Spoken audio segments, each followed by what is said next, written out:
Narcissists use two strategies, two behavioral patterns, in order to manipulate people to do their bidding. They either please people, cater to their needs, act as best friends, loving, compassionate, empathic. It's all, of course, a fake, feigned simulation, but it's still people-pleasing behavior, emulates real people pleasers, or they terrorize people. Today we're going to focus on people pleasing. Now, just to make clear, the majority of people pleasers are not narcissists. They're not. And yet all people pleasers, narcissists or not, are easy to manipulate. It's easy to get them to do what you want them to do. It's not that they are gullible, it's not that they are Pollyanna-ish, but they are driven. They're driven by the need to satisfy, gratify, and please others. And so this is the topic of today's video. 3 steps to manipulate a people pleaser. As evil a title as I could come up with. And apropos evil, my name is Sam Vaknin and I'm the author of Malignant Self-Love, Narcissism Revisited, the first book ever of narcissistic abuse, and a professor of clinical psychology, which pleases me no end. Okay, shoshanim, shfanpanim, kaptsonim, etc., etc. First, I advise you to realize that the video is divided in 2 parts. The first part is a general introduction, and the second part I go much deeper into the psychology of people pleasers. All in all, it's a pretty short video by my standards, but still it would be perfectly okay if you were to watch only the first part. It's entirely up to you. It's important to realize or to understand that people pleasing is a phenomenon that involves grandiosity and catastrophizing. Why grandiosity? People pleasers are submissive. People pleasers are meek. They're humble. They're modest. They're there to serve. So why use the word grandiosity? Because people pleasers make the assumption that other people are going to be devastated, that other people are going to be harmed, that the well-being of other people is going to be compromised if the people pleaser were to say no. If the people pleaser were to deny his or her services, something bad would happen to the recipients. So there is this grandiosity, this hidden message or hidden assumption that you as a people pleaser, you hold the well-being, the internal regulation, the moods and the emotions of other people in your hands. You're in charge. You're in charge of other people being happy. You're in charge of other people's happiness. Now that's as grandiose a statement as I've ever heard. And the people pleaser's message is, I am that important to other people's lives. I am that crucial to other people's well-being that I really must perform. I must do my bit. I must contribute. I must please. So this is the grandiosity part. The second part has to do with catastrophizing. Again, there's an occult hidden message, hidden assumption. And that is, the people pleaser tells himself or herself, if I were to say no, there would be disastrous consequences to me, especially emotionally, but maybe also in other ways. I may end up making enemies, and there will be disastrous consequences to others who could have benefited from my actions, choices, and decisions. So this assumption, this underlying assumption, that where the people pleaser ceases to be a people pleaser, where the people pleaser stop pleasing other people, some disastrous, cataclysmic, apocalyptic consequences would follow. This is, of course, catastrophizing, a cognitive distortion. Grandiosity is also a cognitive distortion. So we can generalize and say that the people pleaser pleaser's mind is cognitively distorted. The reality testing of a people pleaser is all shot, impaired. He doesn't or she doesn't grasp reality appropriately.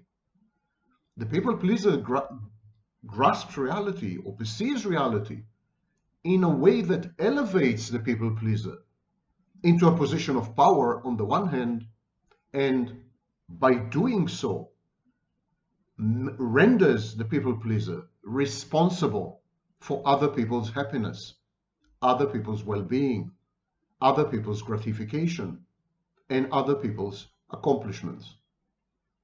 This is where the people pleaser positions himself or herself. It's a choice, actually. It's a choice that's emotionally gratifying, anxiety reducing, and self-aggrandizing. There are automatic thoughts at the core of the people pleaser.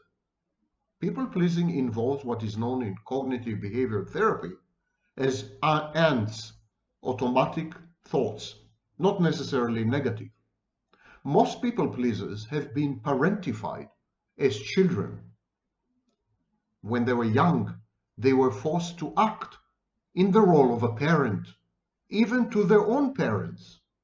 They fathered the father, they mothered the mother. They were the adults in the room as children. They were never allowed to experience childhood. They were never inducted into a trajectory of healthy self-growth and self-development. They were playing a role from the very inception of life. People-pleasing, therefore, is a role-playing thing. It has to do with role-playing and role theory. But these automatic thoughts, which are at the core of people-pleasing, especially among parentifying children, are the following. Number one, my happiness is always at someone else's expense. It's a zero-sum game. If I'm happy, that's because I've made someone else unhappy. Or it's because I could have made someone else happy and did not. Number two, I have to earn my happiness. I don't deserve it. I have to work hard. I have to justify any gratification, any gift, any receiving, whenever I take something, whenever I seek to be happy or content, I have to work hard to justify this. I don't deserve this automatically. It's because maybe I'm not lovable, or maybe because I'm a failure making other people happy, or maybe because my destiny and my mission in life is to make other people happy, and any minute that I spend on myself is a dereliction of duty. Whatever the reason may be, there is this self-perception that happiness is not out there for the taking, but has to be somehow gained, somehow earned. Number three, I have to somehow bribe people to stay with me, collaborate with me, help me, and tolerate me. Because I'm not lovable, or because I'm a freak, or because I'm a difficult person, or because I'm unique, even positively unique, but in any case, I'm an exception. I'm an outlier, and therefore I should be treated as an outcast. And so when people agree to be with me, spend time with me, when they agree to socialize with me, let alone become friends or in a couple, when they agree to work with me, help me, I should be grateful. I should be grateful, and I should demonstrate my gratitude by giving them something. It could be something tangible, a material possession. It could be my time. It could be my resources and energy. It could be something self-sacrificial, denying myself happiness and gratification in order to bring it on in the people who share my life. I am a bad object, says the people pleaser. I'm unworthy, I'm unlovable, I'm crazy, I'm inadequate, I'm dissolute, I'm hopeless, I'm irredeemable, and so on and so forth. Number four, I need to compromise on my boundaries and rights, owing to all the above. Because I'm such a difficult person to be with, because the experience of being with me, the experience of helping me, the experience of loving me is so onerous and so unrewarding, I have to give up on my boundaries. I have to compromise on my rights. I have to be easygoing. I have to accept. I have to be submissive. Why all that? In order to somehow mitigate the difficulty of being with me. If I were to be unboundaried, if I were to not insist on what's mine and what I'm owed, maybe this would allow people in my life to remain in my life and to not abandon me or reject me. Now, having taken all this in mind, you could see how easy it is to manipulate people pleasers. The main motivation of a people pleaser would be to please you, of course. So here are the 3 steps to manipulating people pleasers. All you have to do is this. Number 1, communicate your expectations, either overtly, explicitly, and verbally, or behaviorally with body language, micro expressions, and so on. Either way, make clear and make sure that the people pleaser has understood what is expected of him or her. Your expectations become the rule. Your expectations rule. And so they must be gratified, they must be met, and they must be actualized. Number 2, communicate pleasure when your expectations are met, but don't overdo it. Always leave place for more. Render the process inexorable, unattainable. Be pleased, demonstrate that you're happy and content and gratified, but do it in a way that sows doubt in the people pleaser's mind whether he or she have done enough for you. Number 3, communicate profound, unmitigated disappointment, even heartbreak, when the people pleaser fails to meet your expectations. Whenever there's a gap between what you have wanted the people pleaser to do and what the people pleaser opted to do at the end, whenever there's such a gap, communicate to the people pleaser that you're so devastated, you're so sad, you're so sorry, you're so angry, you're so heartbroken even, that maybe, just maybe, you're on the verge of abandoning the people pleaser and rejecting the whole relationship. Do these 3 things with a people pleaser, and you will have found a lifelong servant, not to say slave, catering permanently to all your needs, selflessly, self-sacrificially, and without complaint.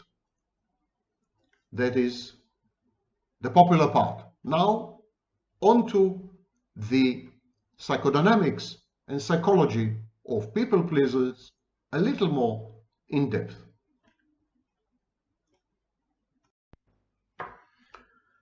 Yes, I'm alive. I survived the Trump video. You didn't get to me. I'm going to make more videos. My name is Vaknin. I'm the author of Malignant Self-Love, Narcissism Revisited, the Bible of Narcissism, the book that coined all the language in use today. I'm also a professor of psychology. 2 days ago, I released a video about the way constructs reshape reality, reframe your memories in order to uphold, to buttress, and to support a specific self-state which is responsive to environmental cues. Now, this was a mouthful, so I'll remind you. A self-state, the environment sends you stimuli. The environment provides information and data. A specific self-state is selected. The self-state activates a construct. The construct interfaces with reality, gathers the information, filters it, reframes it in order to conform to the self-state, and then the construct also changes your memory. It kind of represses some memories, emphasizes other memories, creates a selective memory environment. So it alters the perception of reality, it alters your memories, and then it induces in you behaviors that tend to uphold the self-state. This is done via introjects. The introjects are internal voices in your head that send out a stream of automatic thoughts. The constructs activate, trigger specific introjects. Then the automatic thoughts shape your behavior, and you create, in the environment, you generate specific outcomes. Your behavior has consequences. And these outcomes or consequences tend to support, to uphold, to prove right the self-state and its associated constellation of constructs. I recommend that you watch that video. There's a lot more there. It's a 1-hour video, one of my shortest. But many of you have written to me to ask, can you give us an example? Can you give us an example of how this works in reality? So today I'm going to do exactly this. You are warned. Today I'm going to discuss how this mechanism works with people pleasers and with children, adults who had been parentified as children. And so these people have specific automatic thoughts. These automatic thoughts are at the core of the identity of people pleasers and formerly parentified children. What are these automatic thoughts? Well, here they are. Number one, my happiness is always at someone else's expense. I call it the zero-sum automatic thought. If you're happy, someone else is unhappy. Your happiness is someone else's sacrifice. Your contentment, your joy, your cheer is someone else's distress or burden. So there's a zero-sum game. If you love people, if you like people, if you want to please people, if you feel that you are someone's mother or someone's daddy figure, you are going to withhold your happiness. You're going to suppress your joy and cheer and contentment in order not to inflict undue burdens, sacrifices, and unhappiness on your nearest and dearest. That is automatic thought number one, and it comes from an introject or a group of introjects, possibly, for example, a harsh, critical mother, or a withholding, absent mother, or a selfish, essentially dead mother mentally. Okay, the second automatic thought at the core of people-pleasing and formerly parentified children is, I have to earn my happiness. I don't deserve happiness. I have to work hard for it. I have to justify it. I have to demonstrate that happiness is my due. Happiness is not an ambient thing. Happiness is not something that everyone around me should strive to provide me for. Happiness is not something I should pursue, because if I pursue happiness, it is at someone else's expense. Happiness is hard work. So these people identify happiness with tasks, with assignments, with labor. The busier they are, the more difficult life is, the more onerous the tasks, the more they have to do, the happier they feel. Because surely, having invested so much work, happiness is coming to me. So these people would tend to become, for example, workaholics. They would tend to develop addictions, a variety of addictions. Addiction is perceived by the addict as work. You ask any junkie, And he will tell you how much work there is in securing the drug and then using the drug and so on and so forth. Addiction involves ceremonies, routines. Addiction creates a social circle around the addict. So addiction is an organizing principle, a life structuring affirmation. And these people pleasers, and formerly parentified children, they tend to become addicts because the addiction is perceived as labor, hard labor, and toil is the prerequisite and the antecedent of happiness. There's no happiness without toil. It's a little like in the Bible, you know, when Adam and Eve were expelled from the Garden of Eden, God promised them a life of toil, compensated for by giving birth to children. Okay, happiness, including childbearing and child rearing. You have to work for it. You have to earn it and deserve it. Number 3, automatic thought. Number 3, somehow I have to bribe people. I have to bribe people around me. I have to somehow corrupt them by offering them something. I have to compensate them for being with me. I have to bribe people to stay with me. I have to bribe people to collaborate with me. I have to co-opt people to help me. I have to make sure that people tolerate me because I give them something in return. And I need to do all this because I'm a bad object. I'm unworthy. I'm unlovable. I'm crazy. I'm inadequate. I'm dissolute. I'm hopeless, and so on and so forth. I am such a bad deal. I'm such a delinquent proposition that for people to have anything to do with me, they somehow must be given something in return, must be compensated. So this is the third negative automatic thought. And the fourth automatic thought is, I need to compromise. Life is a compromise. I need to compromise on my boundaries. I need to give up my rights. I need to do all this because of the previous 3 automatic thoughts. I'm unworthy. My happiness is always at the expense of someone, and I have to earn my happiness. So I need to give up on boundaries, on rights, on demands, on expectations. I can't force myself on the environment. I need to minimize myself. I need to minimize myself to the point of vanishing. I need to be an apparition. I need to become a function. I can't be a full-fledged human being, because if I'm a full-fledged human being, this in itself is a burden on other people. This in itself requires an exertion of other people just to accept me. I'm inexorable. I'm a plague and a devastation.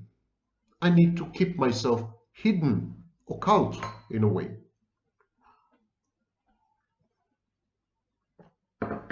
These are the automatic thoughts at the core of people-pleasing, at the core of formerly parentified children. And these automatic thoughts pervade all areas of life, all types of functioning, all acts, all decisions and choices, all cognitions, and all emotions. In sex, for example, someone with this mindset would allow her partner to do anything to her, even a casual partner, even a total stranger. She would have no boundaries. She would let him do anything he pleases. She would not dare say no, because in her mind, she has no right to say no. If she were to say no, she would make the partner angry justifiably. She would deserve punishment because she's a bad object. So she would succumb to unwanted sex with an undesirable partner, because that's just the way it is. She doesn't deserve any better. She has no rights. She doesn't have even the right to impose a boundary. It's nice of him to just be with her and give her some attention. And this is in sex. In the family, such a person would be a doormat. She would cater to the needs of others to the point of self-depletion and utter exhaustion. She would sacrifice her health, physical and mental, just to guarantee harmony, consensus. These people are conflict averse. These automatic thoughts are co-opted by the constructs. The constructs within these people, the construct inherent in these people, they activate, they trigger specific introjects. For example, the harsh mommy introject, or the rejecting absent daddy introject, or the critical teacher introject. So the constructs in these people, the constructs within these people, they would trigger specific introjects. And these introjects will spew out, will generate the aforementioned 4 automatic thoughts. So the constructs activate the introjects. The introjects begin to generate automatic thoughts. Your happiness is at someone else's expense. You have to earn your happiness. You don't deserve it. You have to bribe people to stay with you, collaborate with you, help you, or tolerate you, and you need to compromise on your boundaries and rights. These are the automatic thoughts. The constructs latch onto these automatic thoughts, appropriate them, snatch them, and they use them to manipulate the environment, the behavior. They use these automatic thoughts generated by the introjects. The constructs use them to manipulate or affect the behaviors of the people pleaser and the formerly parentified child. People pleasing and formerly parentified child, these are the self states. So the people pleaser has a people pleasing self state, which then uses a group of constructs, which then activate specific introjects, which then generate the automatic thoughts, which then affect the behaviors of the people pleaser and the formerly parentified child. I hope it's a bit clearer now. You can apply it to every situation and every person you've ever met. This is a universal model, a self-state responsive to the environment, a self-state responsive to circumstances, a self-state responsive to other people. This self-state selects constructs. Constructs are ways of organizing the world. Constructs are ways of imbuing the world with sense and meaning, interpreting the world, explaining what's happening.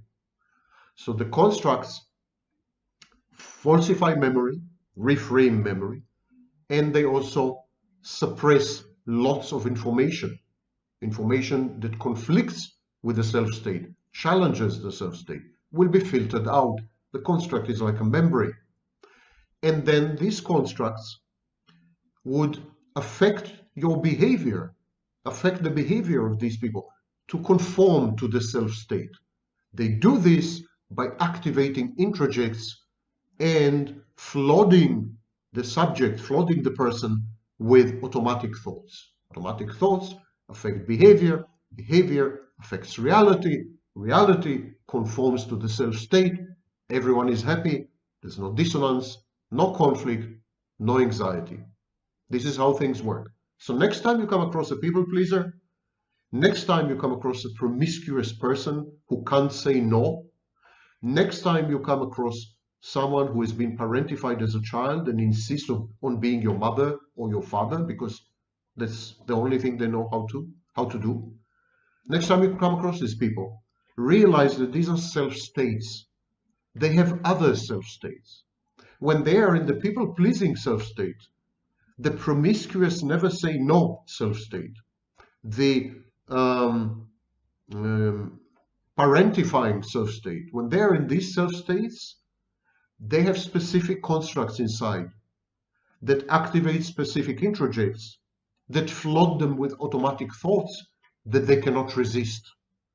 These automatic thoughts are like programming, like algorithms. At that moment, the self-state takes over and the person becomes a puppet, a machine, a robot, a computer. We spend most of our lives in this automatic state, which is why many philosophers and psychologists and neuroscientists doubt the existence of free will. I have a video dedicated to this. Be forgiving, because people know not what they're doing.